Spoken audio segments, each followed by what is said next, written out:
Olá pessoal, tudo bem? Aqui é o Décio, professor de patologia do P2 noturno do curso de fisioterapia do Uniesp.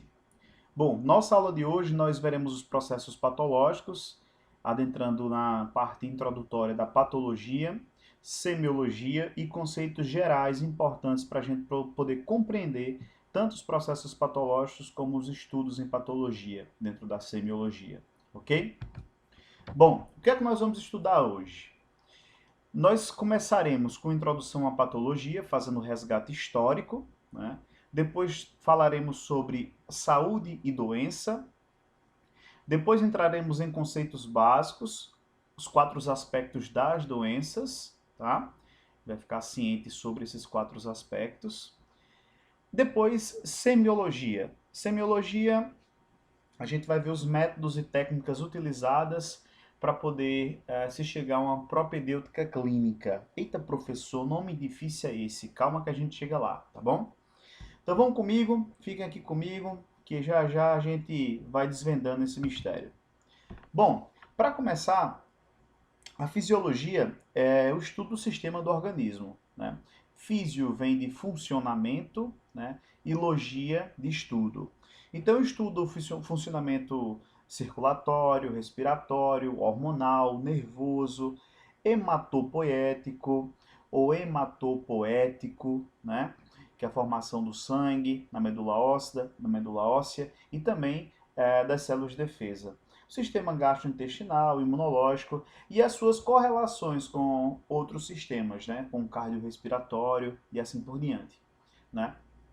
Então, dentro da patologia, os estudos das doenças que afetam os sistemas do organismo, nós temos várias, né? Na segunda unidade da nossa disciplina, que nós vamos ater aos problemas como hipertensão, asma, bronquite, depressão, anemia, trombose, todas essas doenças que são doenças patologicamente diagnosticadas, ok? O fato é que para manter a homeostase do corpo, nosso corpo já tenta fazer isso naturalmente, né? Sempre entrar em homeostase, é um equilíbrio dinâmico. Então ele busca a homeostase. Porém, algumas substâncias atuam nessas patologias para manter a homeostase do sistema. E essas substâncias são oriundas de fármacos, ou também chamados de medicamentos. E assim se lança mão da farmacologia. Então, dependendo do agente etiológico, agente causador da doença, é que nós lançamos mãos de alguns fármacos, né? Por exemplo, se o agente etiológico daquela doença, daquela patologia, for um vírus, nós temos antivirais, se for um fungo, nós temos antifúngicos, né? Se for um antibiótico, nós temos se for um micro-organismo, uma bactéria, né, nós temos antibióticos, né? Então aqui como exemplo o aciclovir, a nistantina e a amoxicilina. São exemplos aí de fármacos utilizados para tratamento de algumas patologias. Bom, o estudo da patologia, ela começa há muito tempo atrás, né? Eu vou fazer um resgate histórico, mas desmembrando a etimologia da palavra, pato significa doença e logos estudo. Então, em vista disso, é a parte da medicina, né, ou da área da saúde, que estuda as causas das doenças, os mecanismos que produzem as doenças, ou seja, aqueles mecanismos causadores, os locais onde essas doenças ocorrem, tanto em loco, no organismo em si, ou também a distribuição onde esses agentes patogênicos podem estar, né, lançando mão da epidemiologia, por exemplo, né, alterações moleculares, morfológicas e funcionais. Então, todos esses quesitos são partes importantes do estudo dentro da saúde, pois é a ciência que estuda todas essas doenças, ok? Então, patos, doença, logos, estudo. Então, a patologia fornece bases para a compreensão de outros elementos essenciais. Então, a compreender a importância da patologia, ela fornece uma compreensão global das doenças, dos seus riscos e complicações da evolução clínica, como, por exemplo, prognósticos. O que danado é prognóstico, professor? prognóstico é uma situação que você pode estar vislumbrando do seu paciente, né? Aquilo que você espera que seu paciente melhore, né? Num prognóstico bom, ou um prognóstico sombrio, né? Que seria um prognóstico não tão favorável assim, né? Então, essas bases para compreensão são várias, né? São elementos essenciais para a compreensão. Então, nós temos prevenção, manifestações clínicas, diagnóstico, tratamento, evolução e prognóstico, que eu acredito que sejam os dos mais importantes dentro do estudo da patologia. Ok? Fazendo um resgate histórico, nós temos aí, antes de Cristo, tanto Aristóteles como Hipócrates, dois grandes pensadores, filósofos, né, que auxiliaram muito para os estudos, tanto na área de saúde, área médica, como também na área de ciências biológicas. Né? Então, ambos dissecaram vários corpos de seres vivos, inclusive plantas, né? Mas não dissecaram corpos humanos. Mas isso ajudou para ambos entender como compreender a fisiologia geral, ainda muito primitiva naquele tempo, mas a dissecação de corpos de animais foi muito útil para esses grandes filósofos para compreender como é que a fisiologia funcionava, a anatomia e a fisiologia. Então, e aí ambos acreditavam que o coração era o centro do pensamento e do espírito. Aí eu toco num assunto bem importante nesse aspecto, né? Pensamento e do espírito. Então, o coração é o centro do pensamento e do espírito, segundo Aristóteles e Hipócrates. Bom, então vamos lá. Então, lançando mão desse pensamento, fazendo esse resgate histórico ainda, antes de Cristo, acreditava-se que as doenças eram diagnosticadas pelos desequilíbrios dos fluidos corporais, dos fluidos vitais. Ou seja, lançava-se mão, naquela época, da fluidoterapia, que é a transfusão de uma certa quantidade de energia, né, magnetizada, uma energia fluida, psíquica, né, uma energia vital, com o propósito de atuar em nível perispiritual no outro, transformando assim os fluidos cósmicos universais em vitalidade para o espírito daquele que estava recebendo. Né? Então esta prática ela é originada antes mesmo do cristianismo e até mesmo antes mesmo das práticas de cura do espiritismo. Né? Então acho que vocês talvez peguem o fio da meada, e isso ainda hoje é muito utilizado dentro do espiritismo. Né? É a tal capacidade de colocar em condição de transmitirem essa energia a outras criaturas, seres vivos, que eventualmente estejam necessitando. Né? Então a aglutinação dessas forças faz com que automaticamente e também, né, transmite de suas mãos em discretos movimentos. Né? Então esses fluidos são transmitidos com a imposição de mãos para uma pessoa que está necessitada, desequilibrada do ponto de vista dos fluidos vitais. Né? E a gente pode pensar, mas isso é algo que foi estagnado, parou, ou ainda sim se utiliza dessas práticas? Olha só, gente. Uma das práticas integrativas e complementares em saúde, chamada de PICS, né, lançada como proposta do Ministério da Saúde em 2020, olha que é uma coisa bem atual, é a prática de imposição de mãos para a energização do corpo. Né? Então é uma prática terapêutica secular, que implica no esforço meditativo e a transferência de energia vital por meio das mãos, com o intuito de estabelecer o equilíbrio no campo energético de um ser humano que está auxiliando, né, que está precisando, e aquele que está auxiliando no processo de saúde e doença. Então, sim, até hoje essas práticas são utilizadas e fazem parte das práticas integrativas e complementares em saúde. Isso é proposto, né, essas práticas são propostas como alternativas complementares à medicina tradicional. Né? Então seria algo que seria complementar e poderia ser utilizado no Sistema Único de Saúde. Né? Então é um dos grandes objetivos do Ministério da Saúde, é transformar essas práticas complementares em saúde em aplicações práticas no SUS. E ainda assim, lançando mão aí da história, um pouco da história, Os avanços da anatomia e fisiologia, eles começaram a entender as alterações anormais do corpo, né? Então, os primeiros cientistas, anatomistas e médicos foram os egípcios, né? Com seus processos de mumificação, de embalsamento dos corpos, né? Logo depois vieram os mesopotâmios, né? Então, isso no século XV e no século XVI. Porém, a história se tornou um pouco frenética, né? Se tornou um pouco frenética no impulso à dissecação de corpos, principalmente a dissecação anatômica, né? O impulso à anatomia. Então se tornou um frenesi por abrir corpos, se tornou um fanatismo. Então, as cirurgias e procedimentos grosseiros exigiam dos pacientes a capacidade de suportar aquela dor, né? Porque não existiam anestésicos, sedativos, naquela época, então não eram muito utilizados. Logo depois veio só um sedativo que era o gás etílico, se eu não me engano, que era colocado no rosto do paciente, mas o paciente ainda conseguia sentir, né, as dores, né, mas ele ficava um tanto que sedado, dormindo, né. A capacidade de suportar a extrema dor e dos médicos de praticar certas, né, práticas cruéis, né?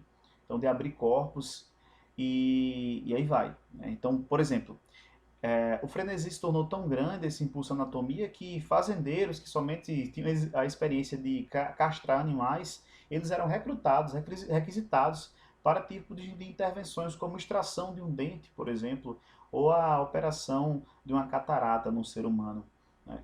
Então, além disso, outras atrocidades eram cometidas, né, como corpos eram roubados, né, corpos frescos eram desenterrados dos seus túmulos. Ladrões faziam isso, invadiam os cemitérios e cavavam, né, e retiravam os corpos dos túmulos que haviam se enterrados há pouco tempo, para poder fazer esses experimentos, né, de estudo da anatomia. Aí, por muito tempo, o desenvolvimento científico foi estagnado, né, por grande repercussão da evolução, né, sem grandes revoluções devido à Igreja, né, ter impedido, né, com a Santa Inquisição, com a fogueira santa, esquartejamentos. Então, qualquer pessoa que tentasse buscar conhecimento científico, ele era tido como um bruxo, e aí não se tinha como estudar fisiologia, anatomia, muito menos entender os processos patológicos. Aí, um pouco mais recentemente, né, vamos lançar aí essa ideia de que foi um pouco mais recentemente, é que é criada a teoria celular a partir do advento de várias estruturas, como o microscópio, que foi sendo utilizado, né, e avançando cada vez mais na tecnologia, né? E graças a Robert Hooke, que foi um dos caras que criou o microscópio, né? Então essa teoria estabelece que toda célula é a unidade básica morfofisiológica dos seres vivos. E daí então a gente tem, a partir daí, o estudo das doenças não só a nível macroscópico, não só a nível de sinais e sintomas, que falaremos mais adiante, né? Mas também a nível de estrutura e função dentro de uma célula, dentro de um tecido, ok? Então, por exemplo, aqui, ó, no século XVI e no século XVIII, se enfatiza a análise dos tecidos e as alterações morfológicas teciduais de determinadas doenças. Isso só foi possível por conta do microscópio, né?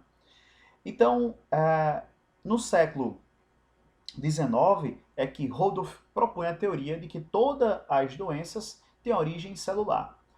Então, essa foi uma grande sacada, uma grande idealização, porque ele não entendia muito bem como essas manifestações ocorriam a nível de genoma, mas sabia que a nível celular poderia ocorrer determinadas situações em que houvesse alterações celulares, né, promovendo morte celular, necrose celular, né, como células apoptóticas, ou, por exemplo, proliferação celular através da mitose, né? Então, assim, o que ele conseguia compreender naquele momento é que algumas doenças elas teriam, né, essa origem celular.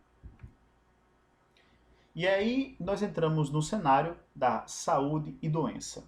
Então, patologia mais a medicina, ela estuda a doença, é igual a doença.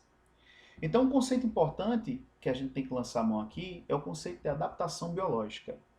O conceito de adaptação biológica, ela, propriamente dita, é a propriedade geral que todos os seres vivos apresentam, né, pela capacidade de ser sensível às variações ambientais, a irritabilidades, responder a estímulos ambientais e produzir resposta, justamente produzir resposta bioquímica e fisiológica capaz de adaptá-lo.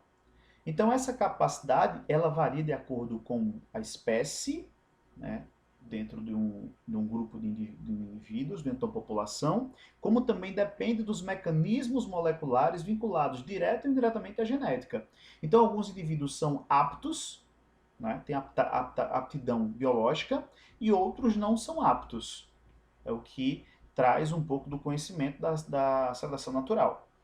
Então, essa adaptação biológica, ela é um conceito importante para a gente entender que as pessoas respondem diferente a determinados tipos de irritabilidade, tipo de estresse ambiental, tipo de doença, né? E essas respostas vão variar de acordo com a bioquímica e a fisiologia.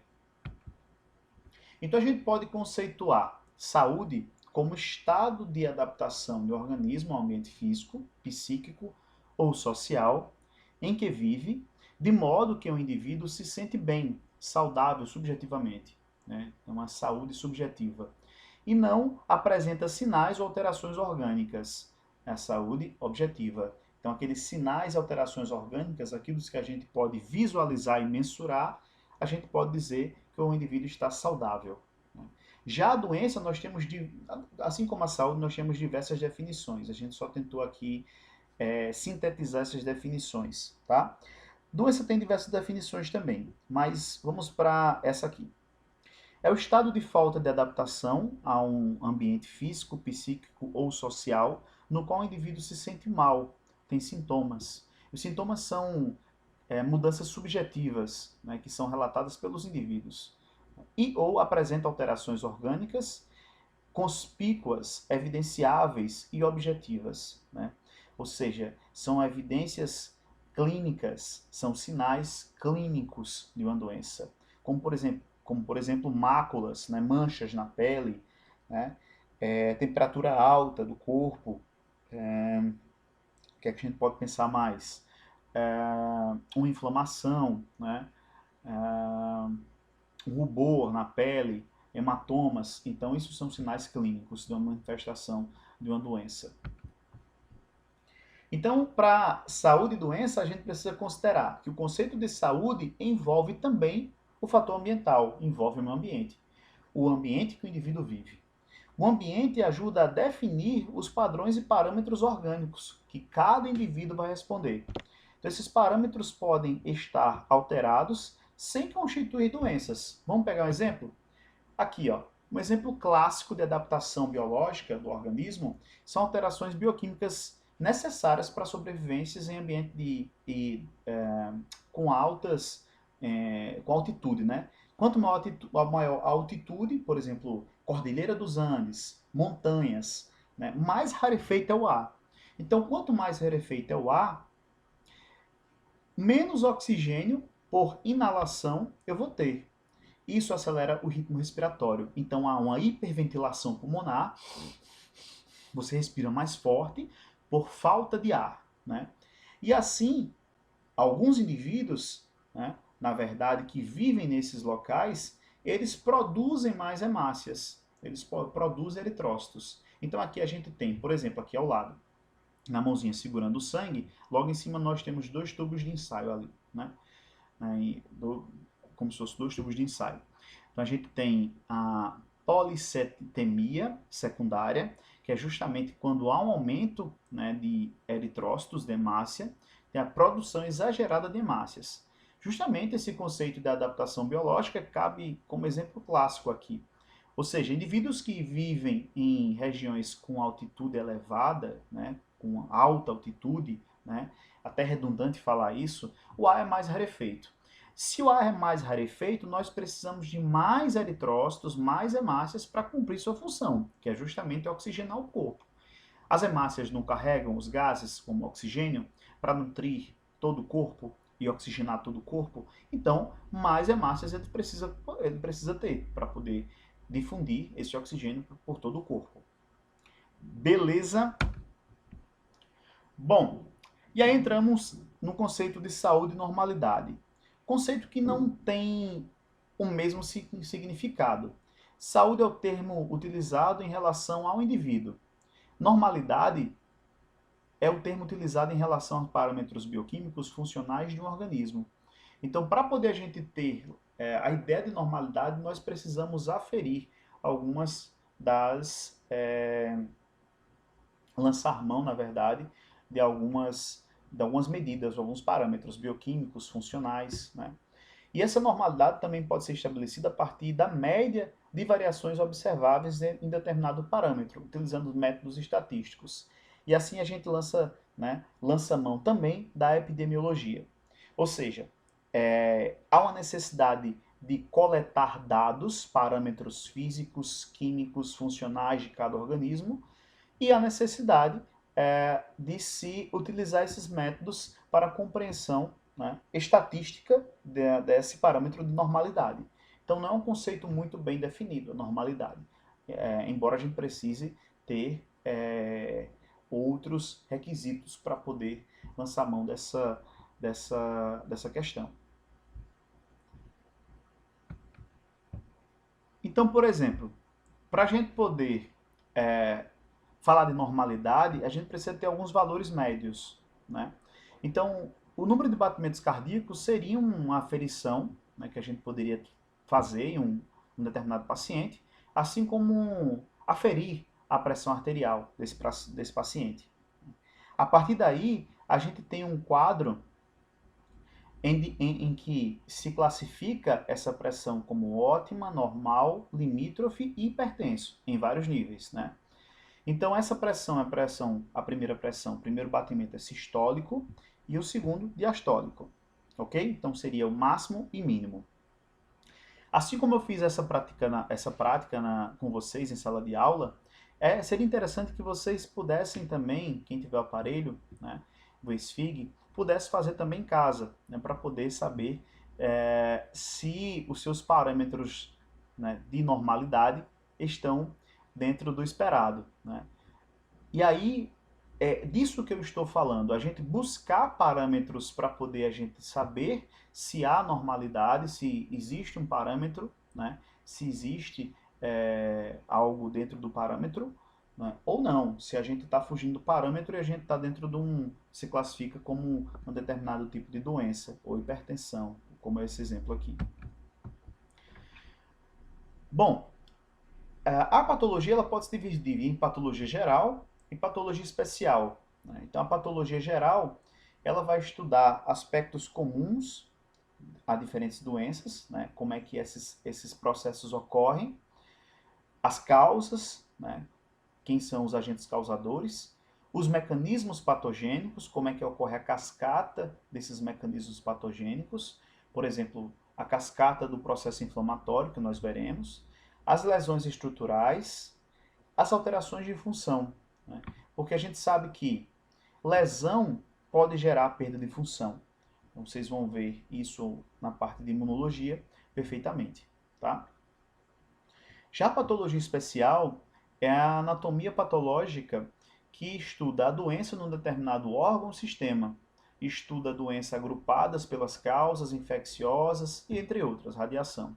E ela pode na verdade, a patologia, além dessas, nós também podemos diferenciar em várias outras, como patologia médica, patologia veterinária, patologia odontológica, né, como a patologia bucomaxilofacial, que é responsável por entender quais são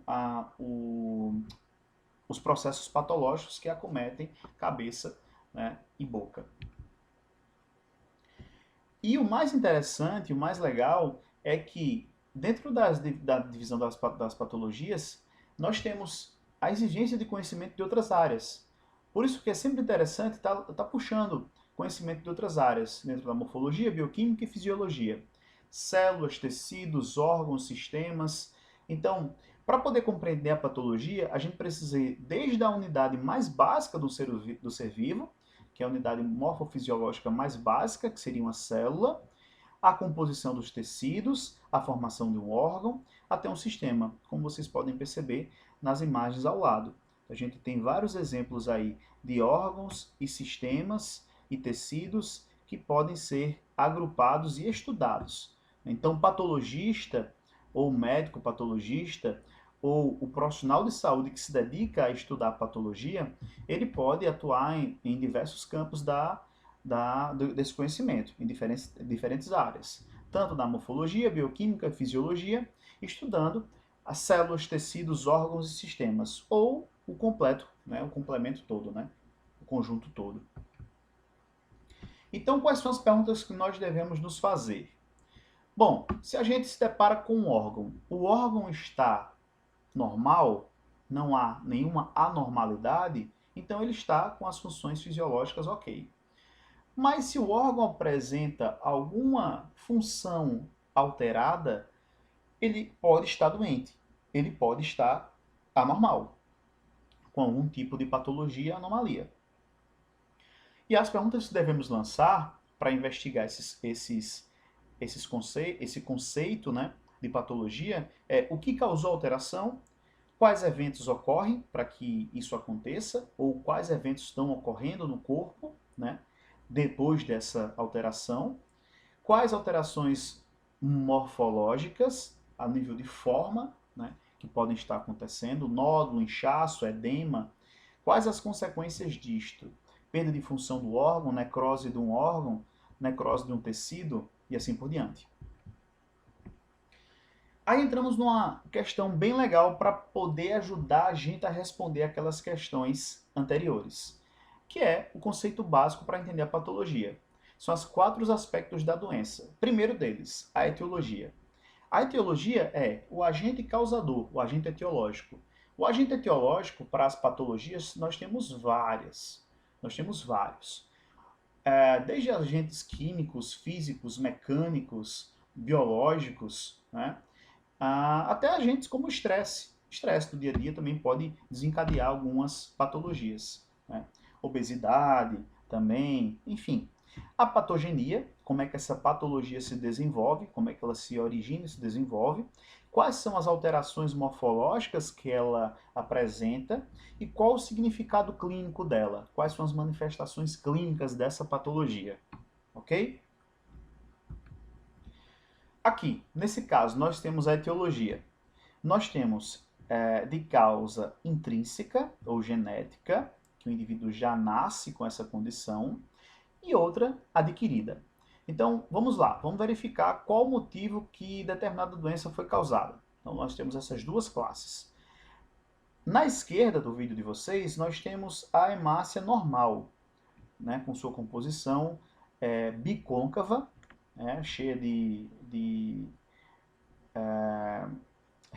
receptores para poder carregar oxigênio, gases, nutrientes, né? E nós temos uma hemácia falciforme, que se caracteriza como uma anemia falciforme. E aí, também temos aqui ao outro lado um caso de uma patologia adquirida. Nesse caso, essa patologia adquirida, nós temos uma deficiência grave de vitamina C. Então, nessa deficiência grave de vitamina C, há uma inflamação devido ao acúmulo ali, tanto de biofilmes, como também da deficiência de vitamina C para fortalecer o sistema imunológico, né? Então, essa deficiência foi adquirida pela carência mesmo, né? Pela ausência de vitamina C na dieta do paciente. A patogênese é uma sequência de eventos que ocorrem em resposta do organismo a um agente etiológico. Então, é como essa patologia ela vai se desenvolver. Vamos pegar o exemplo aqui da tuberculose. Então, no início, a multiplicação dos bacilos, né? Então, a gente tem esse formato de bacilo, do bacilo de tuberculose, nos alvéolos pulmonares. De 1 a 2 semanas, a ativação do sistema imune. E a progressão dessa doença é justamente a lesão tecidual, que pode levar ao reparo ou à cura, dependendo da resposta biológica do paciente, ou a lesão tecidual sem reparo e o óbito, né? Então, a tuberculose já levou muitas pessoas a óbito. Hoje, graças aos fármacos também e ao sistema imune, um sistema imune com anticorpos, nós temos a possibilidade de ter cura dessa doença. As alterações morfológicas são alterações estruturais nas células, que são caracterizadas pela doença e levam ao diagnóstico. Então, como por exemplo, uma inflamação no tecido pulmonar, a necrose no tecido pulmonar. Então, aqui no corte histológico, vocês podem ver algumas células se rompendo. Não sei se é visível, mas nessas setas, se é possível visualizar, mas nessas setas existem células que estão em necrose, tá? E essa inflamação também que pode ocorrer nos alvéolos pulmonares, né, devido à pneumonia. Então, são alterações morfológicas. O significado clínico seriam as características e sinais e sintomas apresentados do indivíduo, né? Aquele exemplo, né, da tuberculose, como por exemplo, tosse com secreção, febre ao entardecer, sudorese noturna. Então, são sinais clínicos que podem nos levar a um diagnóstico. Obviamente, alguns desses sinais e sintomas não são específicos, e aí o diagnóstico nem sempre é possível ser chegado, né? Nem sempre é possível ser alcançado um diagnóstico real. E aí nós temos que pesquisar outros tipos de diagnósticos. Bom, então elementos de uma doença. Então a gente falou da causa, mecanismo, né? Então a causa seria o agente etiológico, o mecanismo seria como essa patologia se desenvolve, sua origem e desenvolvimento, os mecanismos que ela utiliza, as lesões que ela provoca, as alterações morfológicas, tanto a nível celular, tecidual e sistêmico, como utilizamos o exemplo lá da tuberculose, a nível celular, promovendo necrose tecidual, e a nível de órgão, promovendo ali lesões nos alvéolos pulmonares.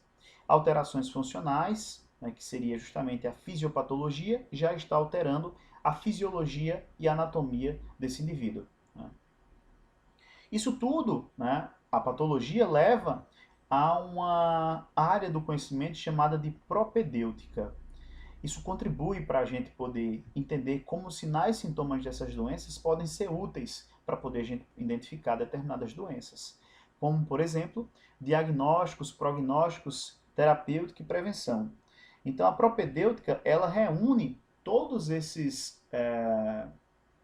tópicos, né, do diagnóstico, prognóstico, terapêutica e prevenção, para, assim, nos dar um panorama geral do quadro clínico de um paciente.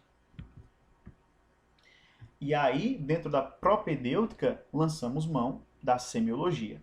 Semio vem de sinal e logos, estudo. Então seria, dentro dos métodos de estudo da patologia, nós temos a semiologia. A semiologia é a arte e ciência do diagnóstico, ou seja, é a ciência que estuda os sinais e sintomas.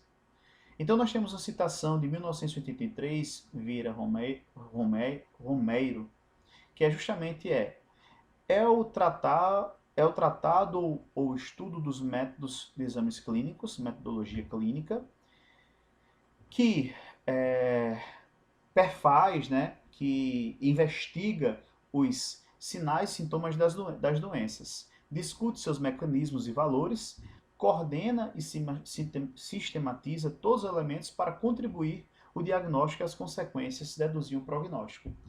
Então dentro da semiologia, a gente pode identificar 3 partes que a compõem, que é a semiotécnica, que é um conjunto de métodos, técnicas e manobras para a coleta de sinais e sintomas, tá? Então, vocês vão estudar isso mais à frente, em outros períodos, a semiologia, mas para essa nossa disciplina é interessante entender que a técnica da semiologia é a técnica para poder coletar sinais e entender quais são os sintomas também desses pacientes, né? A semiogênese, ela investiga o mecanismo de formação dos sinais e dos sintomas, com base justamente na fisiopatologia.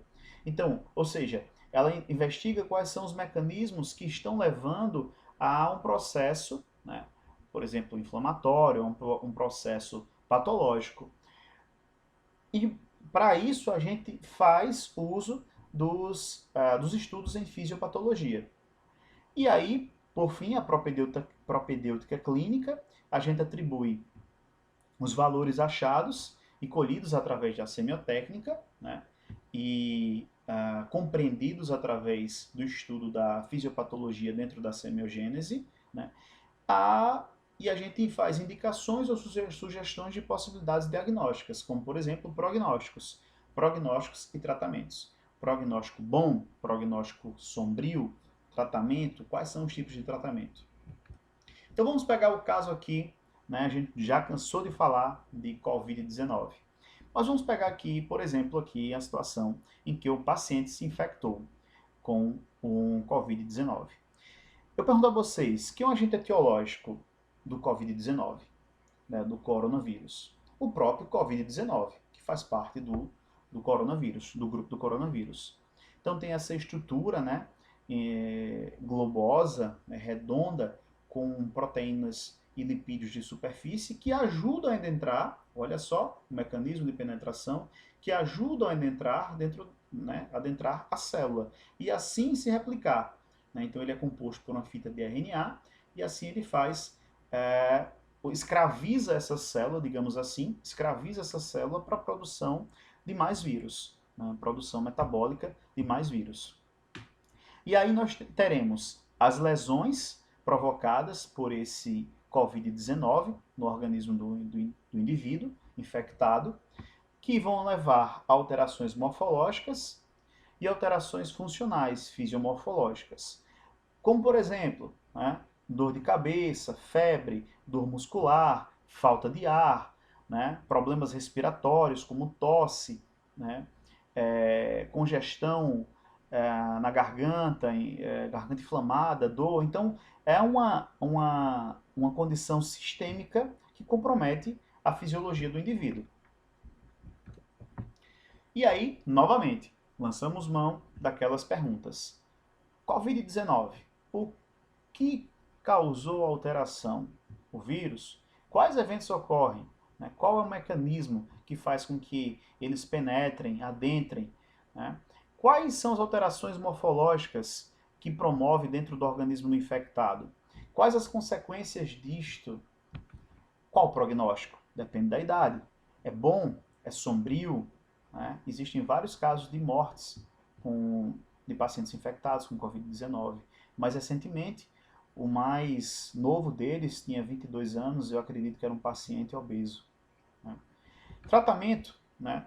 Então a gente está ainda a passos de tartaruga, tentando identificar quais são os mecanismos como vacina, né?